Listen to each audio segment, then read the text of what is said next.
you want to introduce yourself, Anne, and I'll get that loaded. Okay, so hi everyone. Apologies again for the IT nightmare. My name's Ann Hemingway. I'm a professor of public health at Bournemouth University in the UK. And my work is mainly around behaviour change. And that's the research that I do internationally. Funded. My work is funded. I'm funded a couple of days a week by the EU Commission at the moment. And I've also been working with the horse course over the last 9 or 10 years in order to look at building an evidence base around equine-assisted interventions. So that's me. And today I'll be talking to you about the hierarchy of evidence and how we made a plan to start to think about building an evidence base and exploring the impact of the horse course in a structured way to align with the hierarchy of evidence. And the hierarchy is really around standards of evidence and what is accepted internationally as being robust evidence and what's seen as being less robust evidence. So have you had any luck with the Prezi, Harriet? I haven't. It's just loading. It's taking a little while to load. Okay. So I think we're going to have an opportunity for questions at the end. And you can have a link to the Prezi, which will take you into what you're going to see in a moment for your own reference. And I think that Harriet's also going to send you the list of publications, which I'm using in the presentation as well. So you should have all the information at your fingertips by the end of the presentation.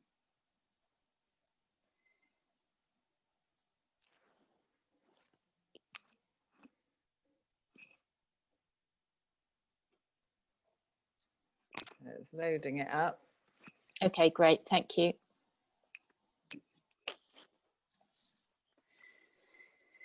Here it comes. Good. Is that the one? That's the one? Yeah. Cool. And then you need to go to the present button on the top right hand corner, the blue button, and click on that. I've already done that, so we're okay, great. Okay, so I'm presenting this as a timeline essentially, starting from 2011-12 and up to the current time, and we'll be stopping at key points within that process to kind of get some ideas about what we've been doing with the horse course over that time. And in the text, the horse course will be referred to as THC from now on as we move through the information included in the Prezi. And I can introduce you to Coco in the picture, who's my Andalusian cross filly. And this is her at about 2, while she was still a bit of a baby. I know how to soften the hearts of an equine-associated audience. So, Harriet, if we could go to 2012, please. Yeah, it's trying.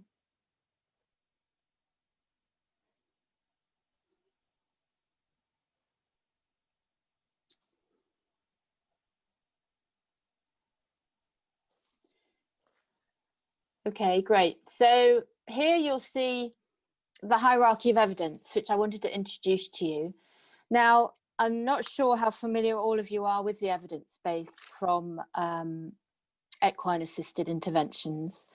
There's a lot of publications, and there's now also a lot of randomized, a lot of systematic reviews which have been done as well in the last 5 years.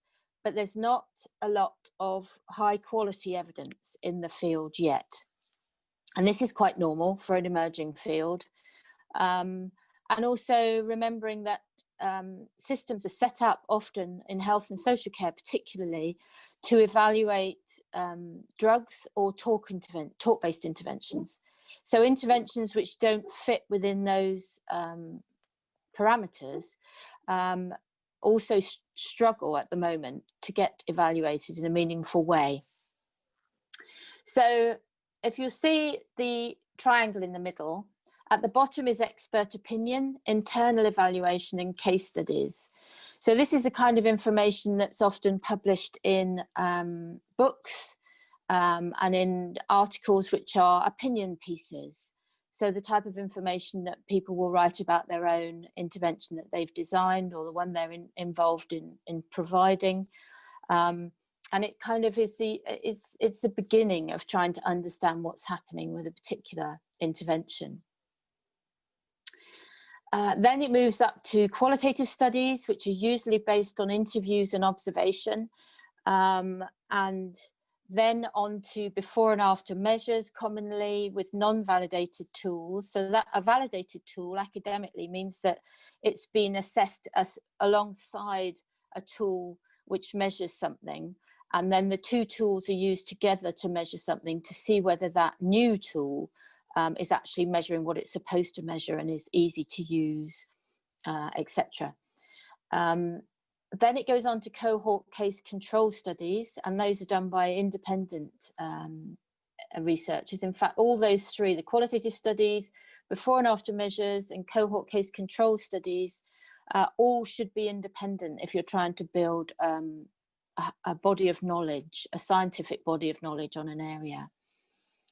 And then the gold standard is a randomized controlled trial.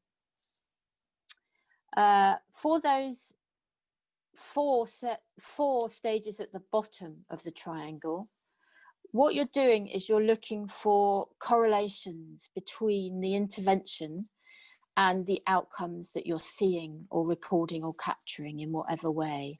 And that correlation mathematically means that there might be some link between what you're doing and what the measures are that you're using to try and assess the impact. So correlation is for those four bottom stages, and causation is what the randomized controlled trial offers you. So that means that mathematically you can say more confidently that your intervention is having the effect, the observed impact or measured impact that you're getting. And this is the accepted way to study and develop a knowledge base on within health and social care, and scientifically across other areas as well, that are involved with looking at human behaviour change particularly, and human symptom change. And there are many, many different versions of this hierarchy of evidence, but they're all slightly different, but they're all basically the same. So you're looking at moving from an expert talking about something, that might be someone who's providing something or looking at something, your own measures and evaluations, individual case studies where people write up or from one person or a few people about what the impact has been, moving on to independent studies. And you're trying to move from looking at correlation, so there might be a link between what you're doing and the outcomes you see, to causation, which is where you can numerically randomize participants to different groups and then compare the outcomes. So early on in this process, I was getting to know the horse course and working with them. I'm starting to plan around the hierarchy of evidence. I vividly remember going to the Young Offenders Institution in Dorset to meet with Harriet early on, and sitting in the car park when I came out and thinking, okay, because I'd already started to look at the evidence base on equine-assisted, and there was very little really. And thinking about how we could start to build rigorously build evidence in a meaningful way, which showed what the outcomes might be from the course itself. And again, it's always important to remember that when you first start off, you may not even know what impact you're having. So just what I've seen at some of the conferences, equine-assisted conferences I've been to, is that people will choose one tool, which is a validated tool and very well published. For instance, one about self-esteem. And they'll use that to measure what their participants are doing. But the issue is that you may not be having an impact on self-esteem, but you may be having an impact somewhere else. So being very narrow about how you're evaluating to start with is not very helpful. That's why you have this hierarchy of evidence. That's why you want to start with exploratory studies with a broader focus to try and capture what is actually happening and all the impacts that you might be having as you go through your process of evidence building. I'm afraid my big screen's over here, so you're going to see me turn my head a bit, so I apologize for that. So we started off in the Young Offenders Institute doing a study which was using interviews and observation. And I'm going to present that to you next to give you some insights into what we found, but also what we did to achieve that. And just to say that this diagram I've used around the hierarchy of evidence is adapted from the Cochrane collaboration diagram.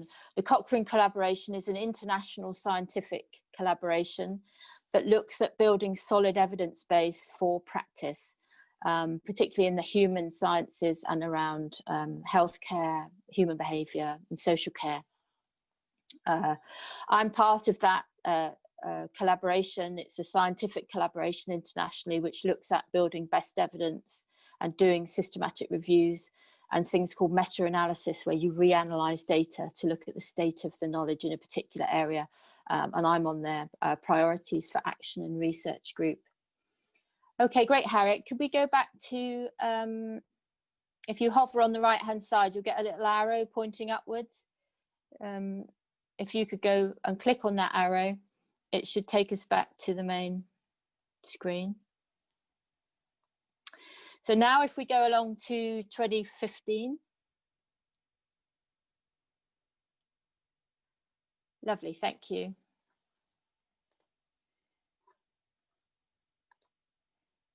So from that original study done in the Young Offenders Institution, we published in the journal Animals and Society, and that was myself and Rosie Meeks and Caroline Ellis-Hill. And in that study, we found that there was real changes in behaviour. And can you click on what we found, Harriet? On that one, on the green, that's great, thanks. So, and this was partly exploratory study, partly observation, and we developed an observation chart that you can find if you go to that paper. And I've put a link in so you can get to that paper free of charge. And the observation chart we developed is very interesting because observation is an underused scientific methodology, particularly in health and social care, which was very interesting in terms of the body language of the young offenders. We had independent individuals looking at those videos of them to come to conclusions about what was happening. And often they came in very frightened. And the biggest and most commonly observed change was considerable calmness and focus. So it appeared that working with the facilitator and the horse in this action-based, non-judgmental way, the young men were observed to move from appearing anxious, tense and ineffective to being calm, assertive and confident. And they reported feeling more confident and more in control of situations away from the horses as well. And this was repeated by the guards, who also said that they'd observed changes in the prisoners' behaviour after the horse course. We also had a small number where we looked at their 12-month reoffending rates, but the changes were statistically significant. with a 27% reduction in reoffending comparatively with others in that group. So again, an exploratory study. So we listened to the young men, we listened to the guards, we looked at what the outcomes were that were being captured by other agencies associated with the young men, mainly the prison system, to look at all the different outcomes that we could capture in that exploratory phase. So we were really interested in what everyone thought and what all the changes were, and trying to describe those. And also it's very important with all of these papers and all of these studies, there's been a range of scientists involved. So it's not just me, because that might show bias, you know, it might show that I'm biased in favor of the program or biased against it. And I think that's really important to think about. Independence in science is absolutely crucial, and it's not a light and fluffy outcome. If you're biased, you commit fraud when you publish research findings, and you can go to prison for that. So it's a very important aspect to the work, is that we're not biased, and we work with a range of scientists, and we are very open about what our data says and what our findings are when the papers are published. And I'm sorry if this is patronizing for those of you who are aware of this process, but when you publish a scientific paper, it goes through a peer-reviewed journal where at least 2 independent experts, scientific experts in the field, will review it and make comments, etc. And this happens with all scientific journals, and this is a long process. So it takes a long time often to do the research, and then a long time to get it published afterwards. Okay, thanks, Harriet. So if we could go back just one arrow, click. Sure. Meanwhile, just wanted to butt in and say, over my shoulder is that the observation chart. The observation tool that we developed back in 2012 or 2011 even. Yeah. And we're still using it to deliver our non-verbals training. So it's interesting how these tools develop. Yeah, fantastic. Thank you. And so we also at this point wanted to look at the underpinning principles that the horse course uses for their program. And we did this with an international team. We looked at the natural horsemanship program they use in relation to the international equine science group's principles of horse training. And this group are a group set up to improve the lot of horses and improve the quality of horse training and humane approaches to working with horses. And we did this, which was published in the Journal of Veterinary Behaviour in 2016, I think that was.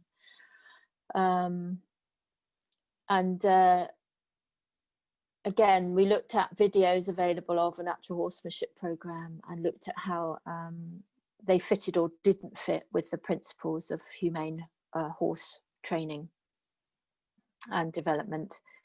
And that is available.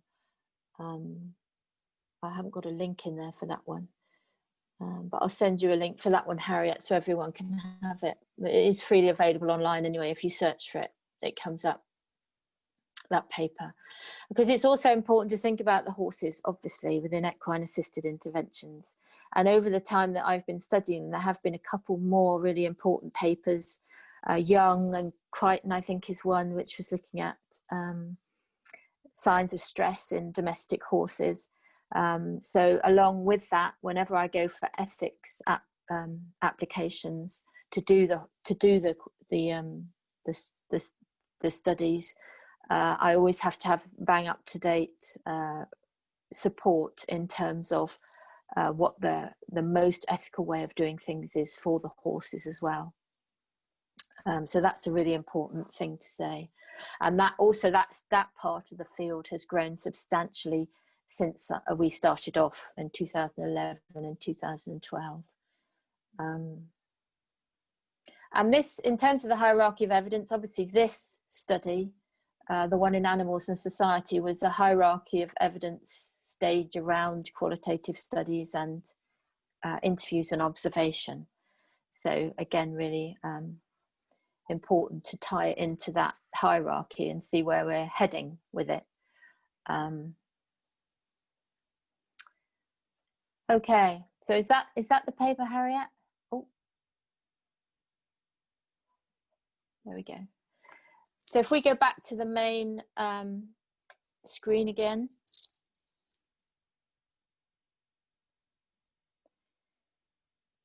And now we can move on to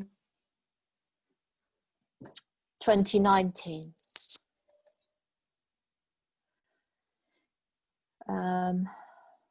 Now, Harriet routinely, and the Horse Course staff routinely collect data, and the data that I've been primarily analysing and interested in is collected from staff who are referring individuals to the horse course. So rather than the individuals themselves or partners, loved ones, parents, whatever, depending on their age, routinely data is collected from the referrer. And this is very important, again, scientifically, because we need to think about the independence of that person. People have a lot of emotional investment in their own intervention and providing it. They have a lot of emotional connection with trying to see an improvement in their child, for instance. And all these things we need to consider carefully when we're doing scientific work. Who's the most independent individual that we can collect the data from? Even though I know that sometimes it's a struggle to collect data from very busy social workers and teachers, for instance, which I think are the two groups that Harriet mainly collects data from, and it can be a real challenge. It is a really important part of evaluation. Again, the independence of the researcher, the independence of the person giving the evaluation feedback, or other bodies involved in it, are really crucial in terms of producing good quality evaluation evidence. So last year, we published routinely collected data from the horse course for young people, and we did a couple of things there. If you go to the top, what we found on that one, Harriet, thanks.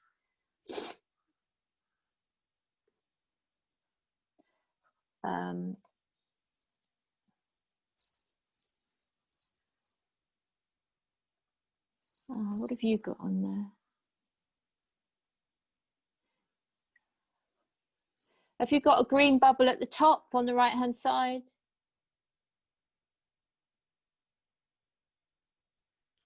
It's all a bit of a funny shape. It's quite. It is. It's gone funny. It's gone funny. Come back out again. Use that little arrow on the right hand side to come. Ah, there we go. The top bubble. What we found. All right. There we go. Now there is a link at the bottom of this as well, which we could go to, because otherwise the writing's really small. Can you see it, Harriet? ePrints link at the bottom. Can you go to that one?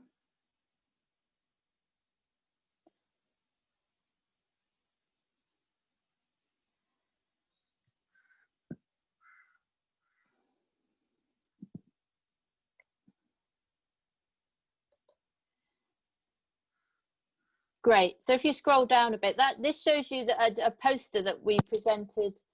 I presented, well, with Nick Koski, who's a consultant psychiatrist in Dorset, at the Royal College of Psychiatrists, and we won a prize, I think, didn't we? Or two prizes, was it? Two prizes for innovation, I think, primarily.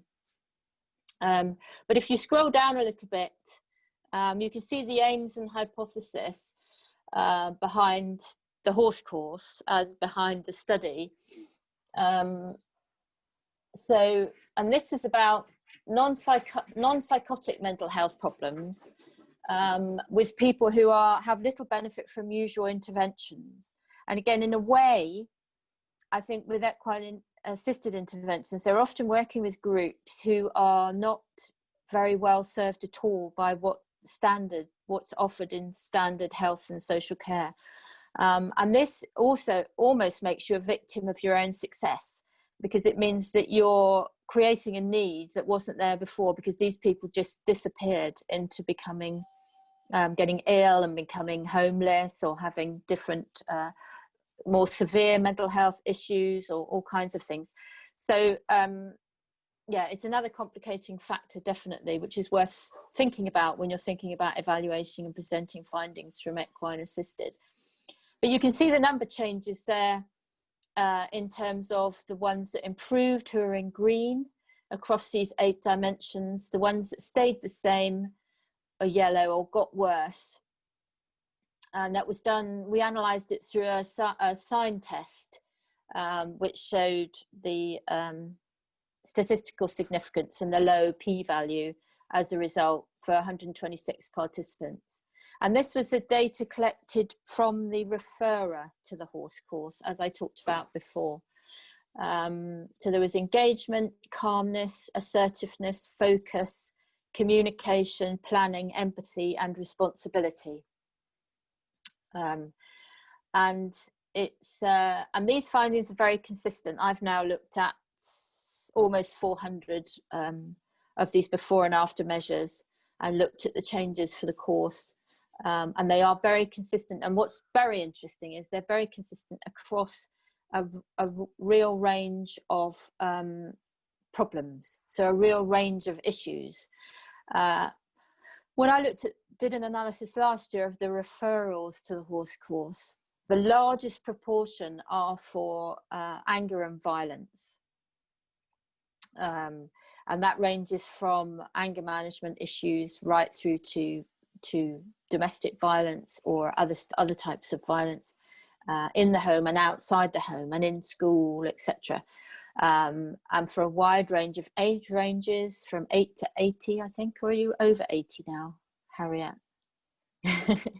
And so it's a really broad range. Again, this is an issue because normally for health and social care, we do very defined studies on very defined groups with very focused outcomes. And again, this is something that's surprising for people to see, and it's intriguing as well for people to see. So I think that may be why we won our prize in a way. Yeah, so and if you scroll down a little bit more, Harriet, to the amount of change,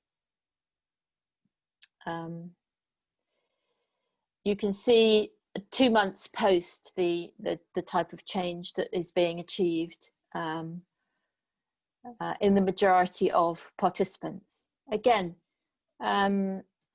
scientifically, if you were seeing 100% improvement, you'd pretty much know that numerically that couldn't happen in a group of human beings, because there is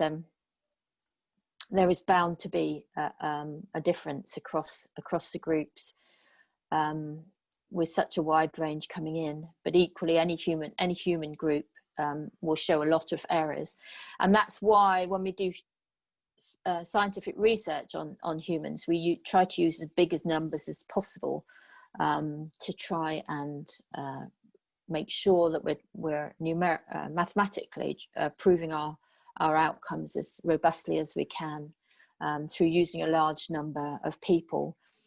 I know when I was doing my PhD at Southampton years and years ago, all the PhD students had to present, and some of the students who were doing virus studies, which is very interesting at the moment, I guess, their PhD was 6 agar plates with viruses growing in with different food and in different temperatures and all kinds of things, whereas mine was hundreds and hundreds and hundreds of people.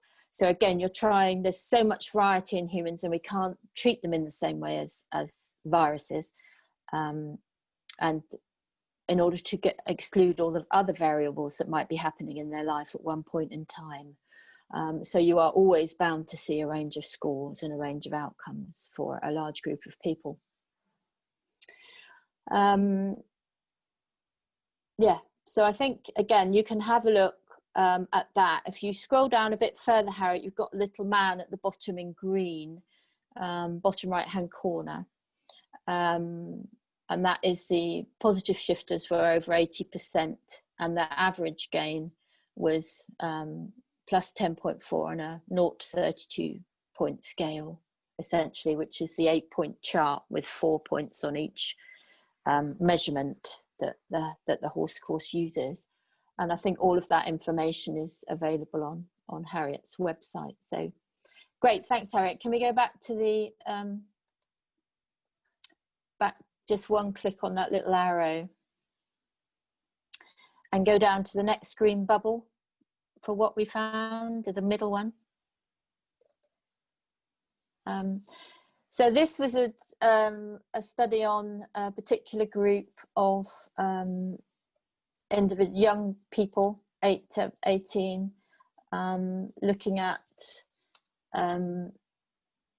their gains and what they came out with, again assessed independently by their referrer before they started the horse course and then 2 months afterwards. And you've got those same 8 areas: realistic planning, assertiveness, communication, calmness, engagement, focus, and empathy. And you've got the numbers with the positive score change, negative score change, no score change, and the total number of scores in analysis for each skill. For this study, we just used the younger participants, and this was published last year, and the link is on the presentation. And again, very low p-value, and again, a real lead in terms of calmness again, which has been the really consistent finding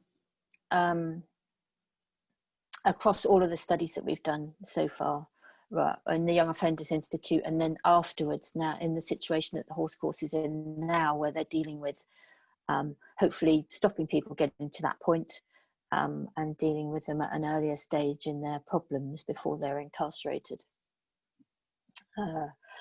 And there is some slight differences in terms of the total number of scores in analysis, and that is just about whether sometimes there's blank scorings when you do the analysis on a particular skill for people. Yeah, so that was another, but a more particular group in terms of age specifically. And I think, I'm trying to think back to this paper, I think 58% of these 154 individuals were referred to the horse course with anger and violence issues. Okay, great, Harriet. Can we go back to that? Just one arrow, click up. We've also been looking at the mechanism of action of the horse course. Now, this is quite unusual because normally mechanisms of action you look at in relation to drug trials particularly, and they're normally done once you start to consider that you've got something that might be successful. So they're normally done after some kind of randomized controlled trial, which will have been done after some safety trials with animals routinely in health and social care, in healthcare. And so one of the comments from the reviewers for this paper, which was published in Animals last year, was, shouldn't you wait till you've done a randomized controlled trial before you start to look at the mechanism of action? And my answer was, with so many people being referred to the horse course, and Harriet, what's the latest number of people who've been through the Restart program? It's well over 1,000 now. Yeah. Been through the Restart. Yeah, so this is, people are being referred in new areas, but they're also being referred again and again by teachers and social workers primarily, but also by child and adolescent mental health services, GPs, etc. So it's being used. There's a real need for it, and it's being used. So it is timely for us to start thinking about how it works.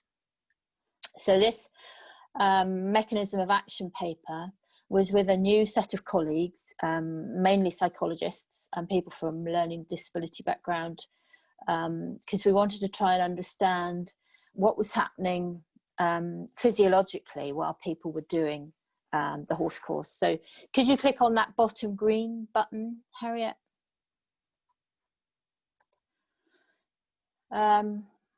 So these are I've included the charts here. Again, all this information you can get in more detail from this paper, which is open access on the internet. What we wanted to do was we measured heart rate variability, breathing, skin conductivity response, to try and get a feel for what was happening in an embodied sense for people who were undertaking the program. So this was a very small sample. This again was an exploratory study, which we're hoping to build on further quite soon, COVID permitting. It was done with healthy young people. So they were not referred to the horse course, but healthy individuals, aged between 18 and 24. Because we had to do a lot of physiological measurement in the laboratory. So basically what these individuals did was they played with the horses for 30 to 40 minutes, facilitated by one of the horse course facilitators in the usual way that they do with participants. Only we kind of squeezed in a lot of skill development in that half an hour to 40 minutes to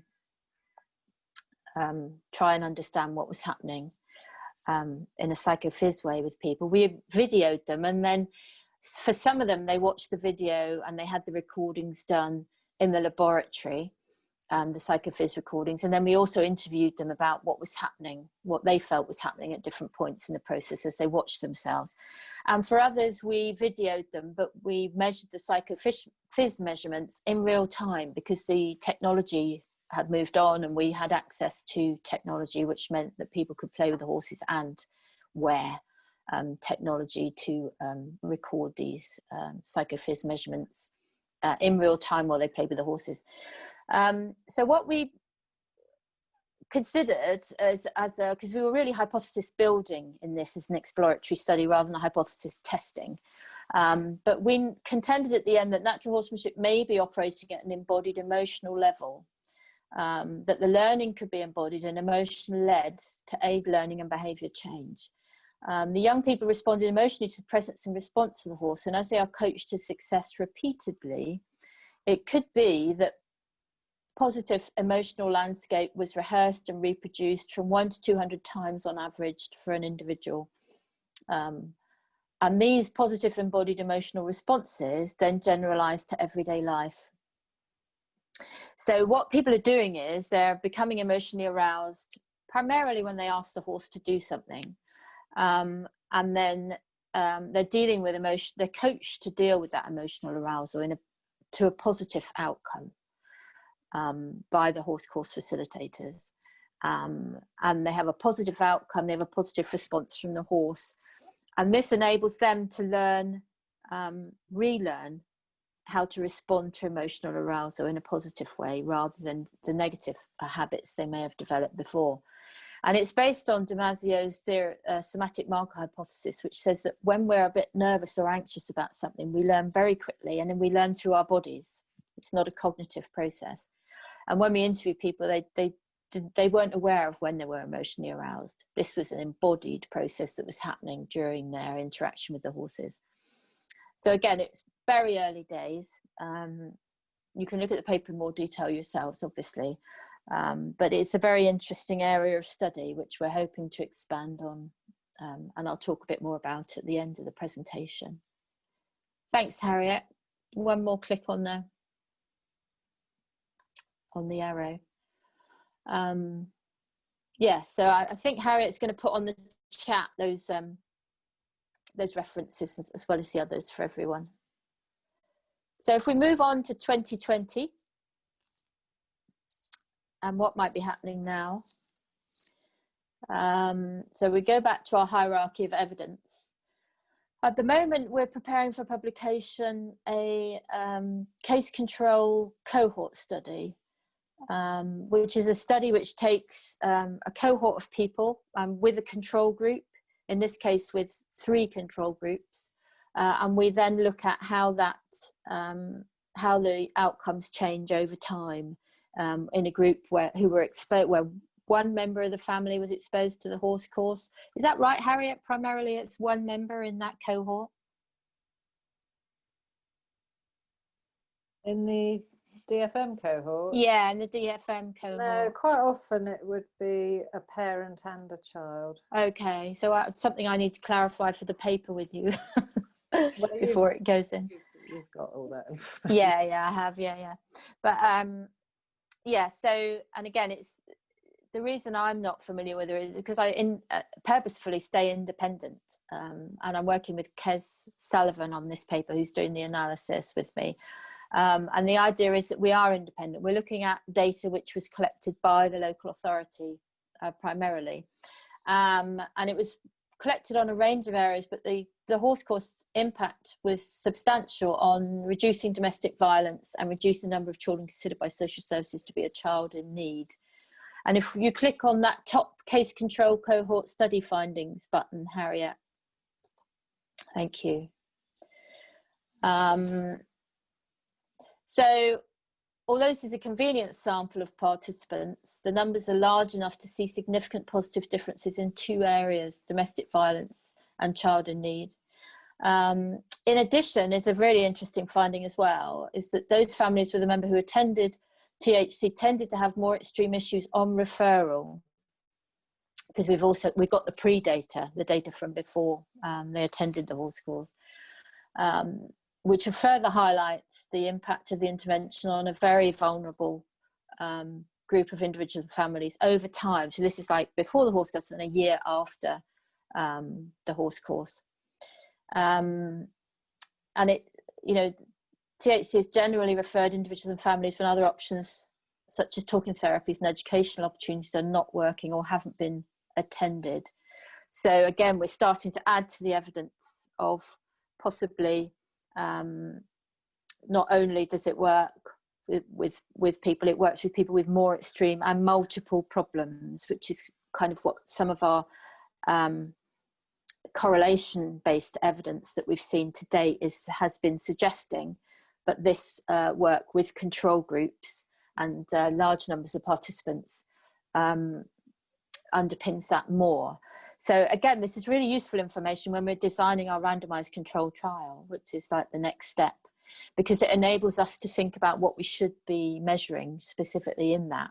And obviously part of the data that we'd need to collect would be the type of participant and what their issues have been around engaging with treatment as usual, as it were. So that's a really really interesting finding, and will inform the randomized control trial going forwards. Yeah.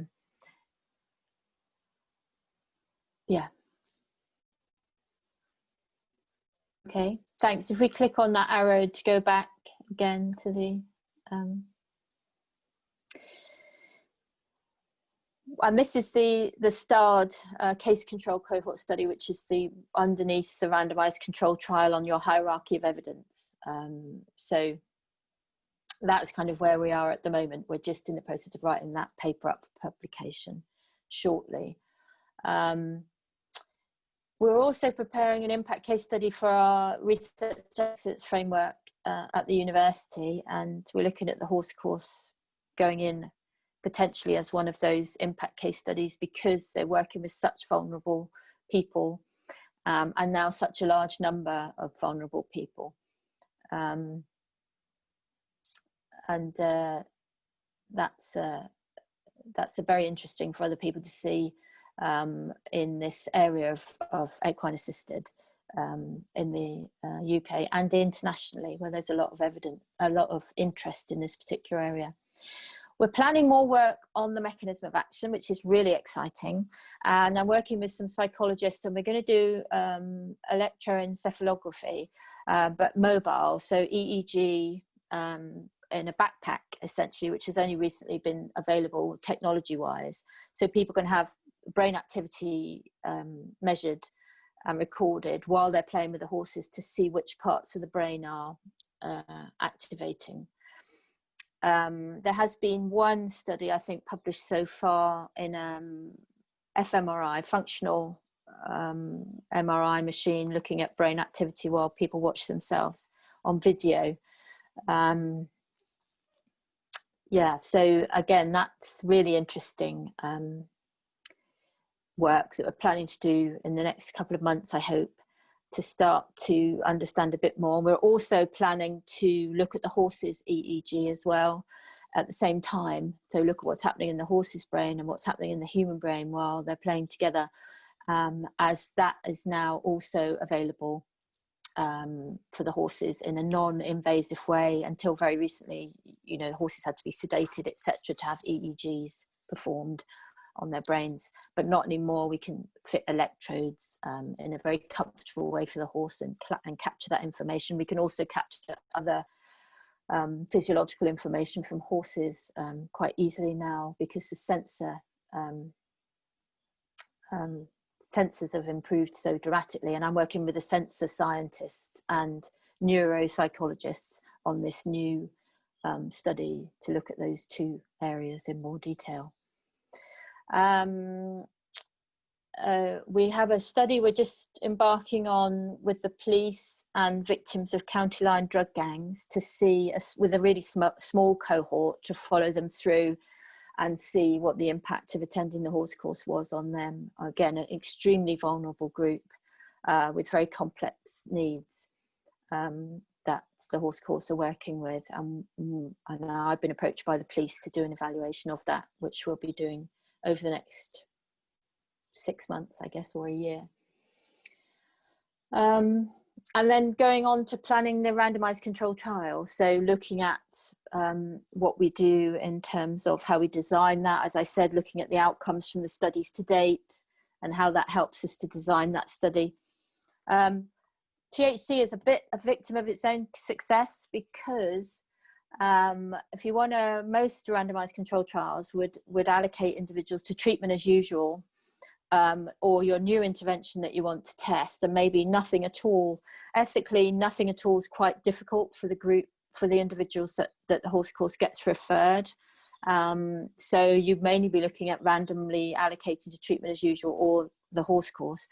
But the issue with the treatment as usual is that people aren't attending, or it's not working. So it's been really difficult to try and design a randomized controlled trial as a result, which uses normal methodologies.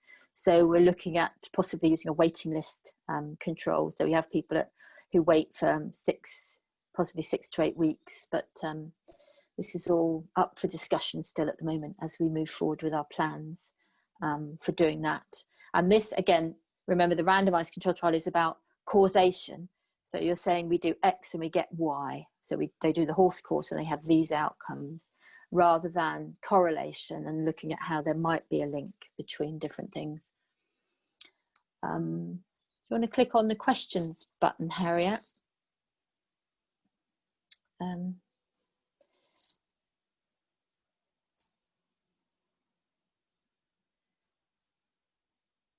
Where's it gone? You might need to come out. Oh, there you go.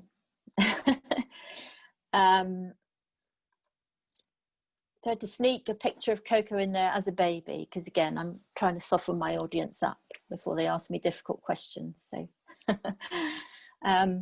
So, any questions from you, first of all? And thank you very much for your attention. Hopefully it wasn't too tortuous with the IT problems for everyone. Thank you. Sorry, thank you, Anne. There's a couple of questions on the chat. Yeah. From John, who works here as our horticulture and volunteer activities leader. So Great. He asked, is there any significant difference between male and female outcomes? No, we haven't. we haven't found. We've been doing male and female and also ages as we go through. There's no significant differences between male and female. There is a slight improvement in outcome with younger individuals, which you would expect, I guess, really, and in some way. We've also noticed that the worst outcomes, the least success we have, is with drug and alcohol users. Yeah. And sorry. sorry, there was another question, but you answer first. No, I was just going to say, I think early on we also considering what the circumstances were for the individuals who attended and how chaotic things were outside of the horse course, as it were, which may also have an impact on outcomes. The next question was, have any longer term data been collected on outcomes for individuals, i.e. addition to measurements 2 months post interventions? What about, you know, so further down the line? Well, the DFM data is a year post. The DFM data that we're just writing up at the moment is a year post. The reoffending data initially was a year post, I think. I did try to do a study where I followed up 100 youngsters with their social workers, but because of the chaos in social services, this was a couple of years ago, I think everyone had to reapply for their jobs and things at the time, and there was only 17 out of the 100 who were still known to their social workers 1 year later, so it wasn't very meaningful really. For those 17, it had made a massive difference, but numerically or mathematically, that's not really very helpful. So, but I was just astonished by how those very vulnerable individuals and families were not known any longer to their social workers. So, if anyone would like to ask a question, do you want to just put your hand up and I'll call on you? Or comment? Emma. I just had a question about the DFM data. In your little slideshow, you said that it was a convenience sample or a convenience cohort. Is that just because that data exists outside of us as an organisation? Well, it's a research term. It's just it just means that we didn't recruit them directly to the study, so it means that it's kind of a sample that already existed that we're analysing, rather than one that we've have prospectively recruited people to the study. Yes, it's not a sample that we've selected necessarily. It's just because that data exists that we've decided to study that sample. So it's just a common term that's used, to describe a sample that already exists and that you're utilising, rather than one you've specifically created for a study. Does that make sense? I can't help but notice Kate Underhill, hello, who is the data manager at Dorset Council, who provided us with what we're calling the DFM data, which is Dorset Families Matter, which is the Dorset version of Troubled Families Programme, which is a national thing. I just wondered if I could put you on the spot, Kate, and get your reaction, because this is the first time you've seen that within the context of all the other research.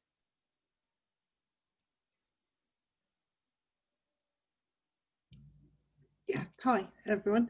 Yeah, very interesting. And I think we met briefly at the Christmas party that Harriet put on. Yeah, it's really interesting. I'm really thrilled to see it in that context. Obviously, I don't know what the paper actually says, but you've given quite large clues as to what's and that the paper's not ready yet. I've noted that it's still being prepped for publication, the data that you've picked up on.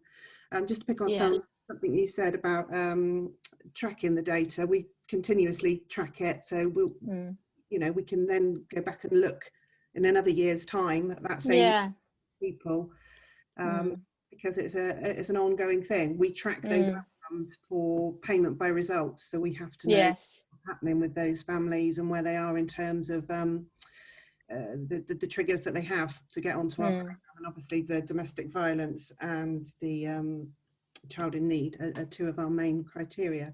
So yeah, I look forward to seeing the paper once it's prepped and done. So it's very interesting. Yes, okay, that's great. And just to say that the paper will describe a county in the south of England, and it will describe a Troubled Families initiative, because we need that standard practice for scientific publication again. So it won't be identifiable to anywhere in particular. Yeah, it's very interesting. I think there's some really there's some other interesting findings for you, I think, as well, within that data analysis. Happy to have a conversation with you about anything that you might have inadvertently picked up along the way. Yes, that would be lovely. Yes, yeah, we could certainly do that, which I think would be interesting. Yeah, and thank you so much for your help with the data extraction. Thank you. Thank you. Christine Jones has a question. Do you want to unmute yourself and say it out loud? Yeah, I have just written down the group chat thing, but I work in a community for people in recovery from drug and alcohol addiction, and we're sort of horticulture and social enterprise based, and it's by self-referral only. We've only been going about 18 months, and we've currently got 5 residents. Some people have sort of left for various reasons. And we do have a member of Glasgow University doing I think probably at your 2nd level of your hierarchy. Yeah. He's kind of, he interviews the residents, and he's been doing that for over a year now. But is there anything that, as a staff team, I mean, my role is to sort of organise the gardening work, and we have 2 other members of staff. Is there anything that data we can be collecting now that will help in the future? Yes, I mean, it depends what your outcomes are, what you feel your outcomes are. If you can get access to the interview data to give you some interview findings, to give you some insights into what people are gaining from your intervention, then you can start to measure, though, there may be validated tools if it's more about well-being, for instance, or if it's more about mood. You'll find there's different tools that you can use. There's well-being measurement tools that are freely available of all sorts, and mood, again, it would be about using validated questionnaires which measure changes in mood, and I think that's where that understanding that triangle is really helpful, because if you've got someone doing the interviews, that's brilliant, because that's the best place to start. As I say, keep it open. You want to explore it at the beginning, and then you pull out of that some areas where you might be able to find measurable changes, and then you start to regularly measure that yourselves. And there's just a couple of health warnings on that, if you like, which are around, if you obviously have vulnerable participants, you don't want to do anything that is likely to have a negative impact on them. Does that make sense? Yeah. So you need to think carefully about the wording of the tools that you use, and the times and when you collect the data and things like that, and how you collect it, and whether there's other, like with the horse course, whether there's other opportunities to collect data. Are they interacting with other services, for instance? Do you work with other services, to help support them? Is there any data that could be collected in that way? It's quite unique, and this is why it's quite difficult. It's all by self-referral. Yeah. Because if they don't want to come, it's not going to work. And I was quite interested in what you said about the horse course, the least effective being with drug and alcohol users. Yeah. So it has to be self-referral because of that. So we don't have a lot of contact with prisoners or social workers or even families. So you can work with the individuals themselves to collect data. Right. And then it may be that your staff as well could I don't know how that works, or volunteers or whatever, or could make assessments of some kind, or have discussions with the individuals, and also you can follow people up, Yeah. So it's a 3-year program, because we're only 18 months into it. Yeah. We're starting to find some behaviours coming out now. We were just talking about this the other day, that so 2 or 3 of the guys have come on really, really well, and they're now, one of them's trained to be a tree surgeon, so he's now going out into the community. But what the member of staff that's going with him has found, that although he's learned to care for himself, he's kind of being a bit rough with the people's gardens. So so he hasn't quite made that leap to caring for somebody, for other people.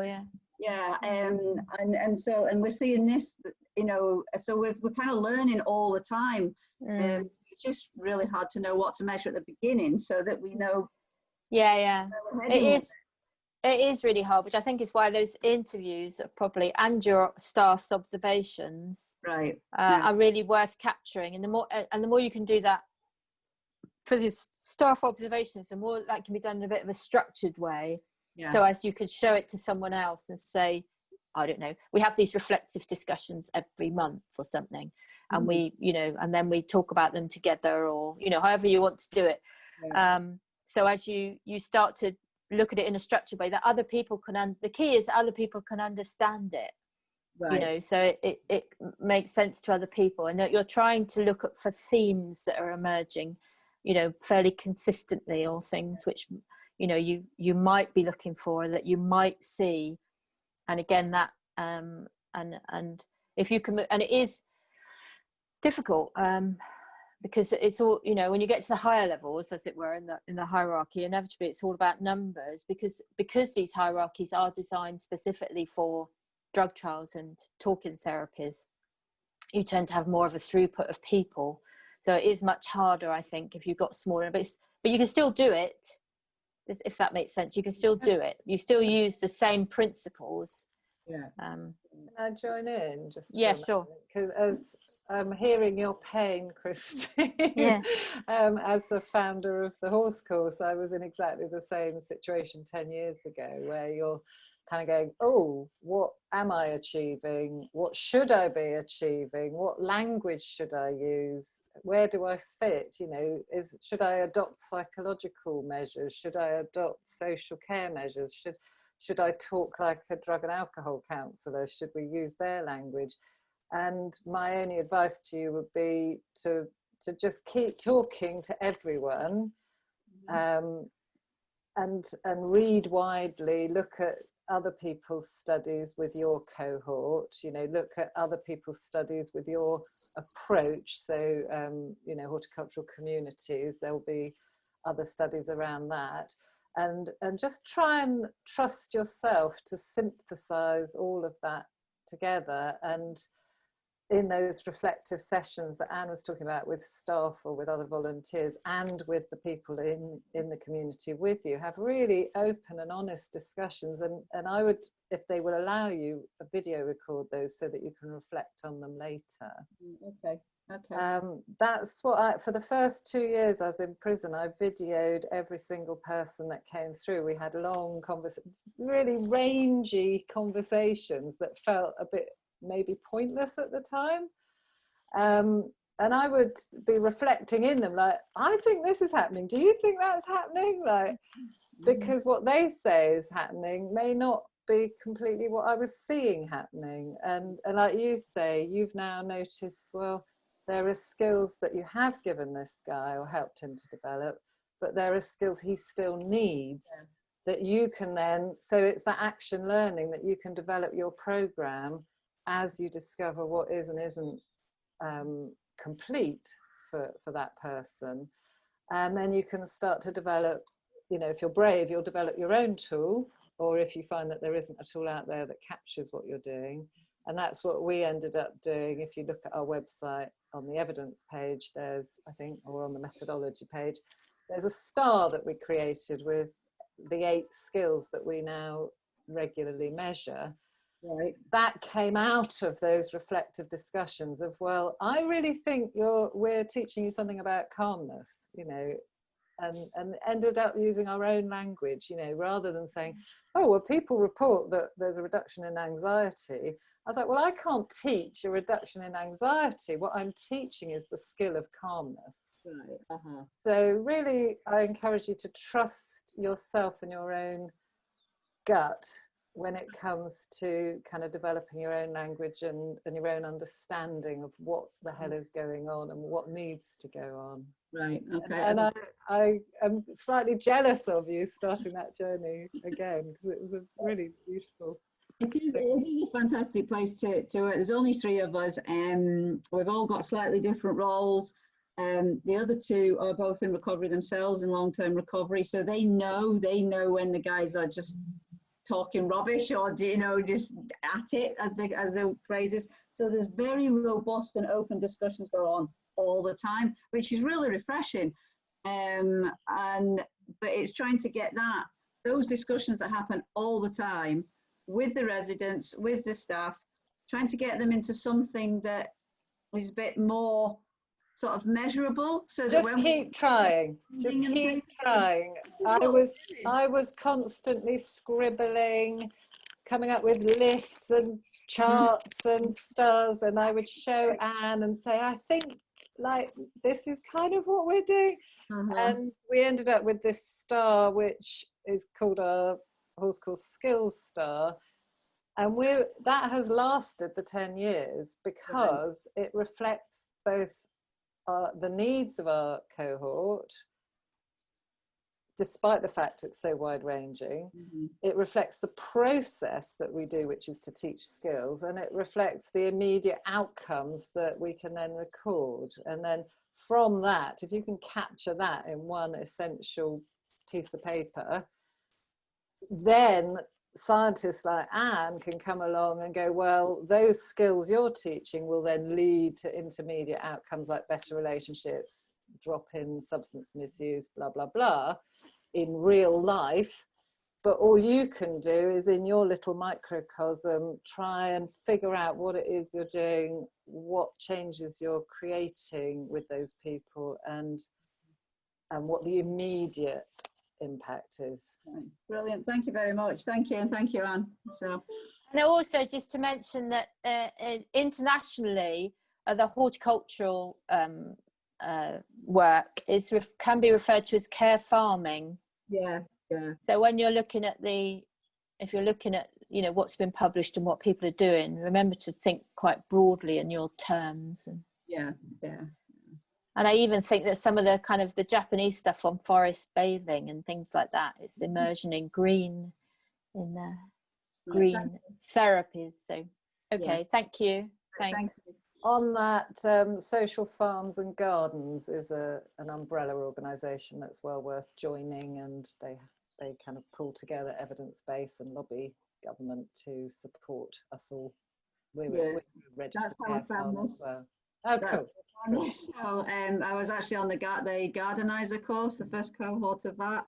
So that's kind of recognising that different role of not being a gardener or a therapist, but you're sort of doing both all the time, and just kind of trying to match the garden with the thing, and that includes care farming and what you're doing as well. So it's just a new role, which sounds kind of, my son says the worst superpower you could possibly have, but you know, it's a start. But it just recognizes that role that you're doing. You know, you're not just training horses, or you're not just giving therapy, you're having to do both at the same time, and it's kind of, you know, it's a different way of looking at working. So yeah, thank you. So Anne, there's another question on the chat from Katie Dockery. Thinking about measuring, I wonder if there are other equine therapies that gather evidence as a comparison. Yes, one of the big problems with the literature on equine-assisted interventions is that the interventions are not very well defined in the literature, and all the recommendations from the recent systematic reviews and meta-analysis of papers, outcomes that have been published, say the same things, that the intervention itself needs to be really clearly defined in the published literature, and unfortunately it's not done well at all at the moment. So the one review looked at the published outcomes for animal assisted, I think it was, and then equine assisted within that. But they found a difference of an equine intervention that was a long weekend and an equine intervention that was 40 weeks. So what you've got to be really careful of it with comparing is that you're comparing like with like, essentially. If you like, a meta-analysis would do that, because it would pull out papers on equine-assisted interventions and put them together and say, well, what kind of outcomes are we having for what type of intervention? But remember, there's also equine-assisted psychotherapy, which is with 3 people. And there's also equine-assisted social work, which has been written about in some countries, which is also with 3 people. And the horse course is with 3 people, but you haven't got a separate therapist or a separate social worker in there as well.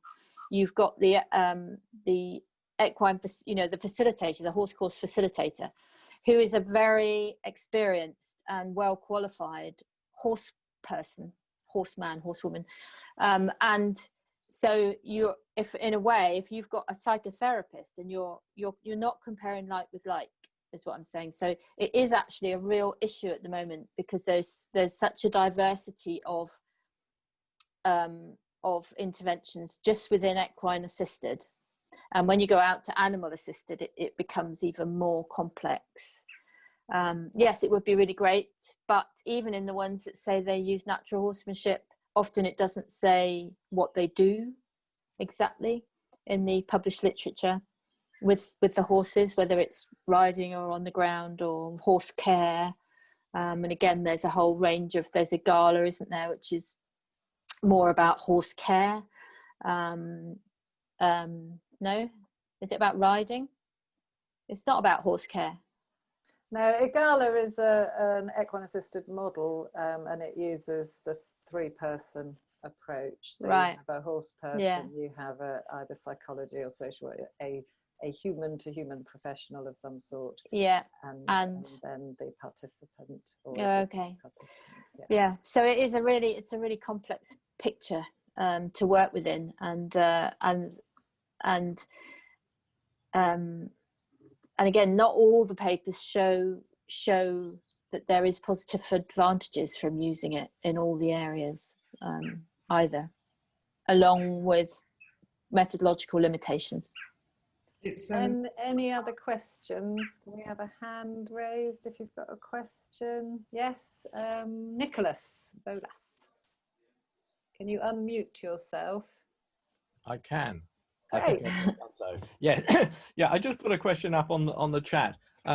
So I'm a scientist, but no background whatsoever in social science or therapy or anything like that. And looking at some of these terms used, for example, in that poster you presented, engagement, calmness, assertiveness, etc. Superficially, a lot of those sound synonymous to me, or very nearly so. Huge overlaps between them. I would find it difficult to distinguish between calmness and focus, for example. Is there some kind of reference source or book or means by which I can educate myself as to where the dividing line is and how you assign one of these dimensions? Can I answer that first and then you can come in? So have a look at the STAR tool that I was talking about earlier, which is on our website. And for each of those dimensions, it shows where a 0 would be. So for calmness, it would say impulsive or shut down, I think it says. Wish I had one in front of me. And then at the top of the scale, it would say able to be calm in all circumstances, including really difficult situations. Whereas something like focus would be easily distractible versus able to keep a focus. So here we go, my charming assistant. Yeah, I found it on your website. Works towards goals despite setbacks. So, but what's interesting is we spent a lot of time, as I was saying to Christine, kind of going back and forth on what words to use, how to define them, etc. Part of the development of this comes from the horsemanship we use. So from the Pirelli program, some of those dimensions are inspired by the ethos behind the horsemanship. Mm-hmm. But we tested and worked away, and quite often we found, oh no, those dimensions are the same, so we got rid of them. But all 8 together are linked enough that they create a whole. And one of Anne's colleagues, the professor of statistics at Bournemouth University, helped us to look at the tool itself to validate it. And can you, Anne, remember the name of the test? That it basically checks whether any of the dimensions overlap, looking at all the data that people have given in their assessments. so it says, well, are there any of these that you could take out and you'd still get the same overall information? And the answer was no, but there was enough overlap that it's a good tool because they relate to each other. I don't know if that makes sense. You want enough overlap that there's a relationship between them, and you want not enough overlap that one is redundant. Yes, yes, you don't want them simply to be different measurements of the same underlying thing. And I think that is on one of the, that is described. It's in one of the papers from 2019. There we go. I'm just trying to get back into my... On our evidence page, there's a paper that does go into that. Yeah, it might even be the Call to Action 2017. It's definitely in the implementation paper from 2019. There we go. It talks about the internal validity testing we did to try and look at the whether they are standalone dimensions or whether we should be changing the format of the star tool. And I think I just want to give you exactly what we found when I did that analysis. So bear with me. I just wanted to look at Crombax what alpha was in is Crombax alpha. So the Crombax alpha was 0.9, which doesn't mean much to most people, but so the internal reliability is good in terms of them being separate dimensions. We need to do another assessment, which we're working on in the background at the moment to further explore and validate the tool. But yeah, we have done some work on that beforehand. And those dimensions, yeah, they do overlap definitely when you just read them. But again, it's about, as Harriet says, there's more information on the tool, which gives you ideas about specifically what people are making their assessment based on in terms of behaviour. Okay, thank you. I'll look that star tool and the reference up. Thanks. Lovely, thank you. I think we have to say goodbye now to everybody, but thank you all for coming and thank you for bearing with us with a rather disastrous start. I think it was worth waiting for, and thank you so much for a really interesting talk, and lovely to see everybody. And do email, I will get Emma to email out all the links that Anne provided us so that you've got those, and that includes a link to the presentation. Feel free to send any questions back that you would like answered. Yeah, I think my email's on the presentation as well. So if you want to email me directly with any questions, then please feel free to. And thank you all very much for your attention. Yeah, with what was slightly dodgy at the beginning, but we got through it. We got through. Thank you.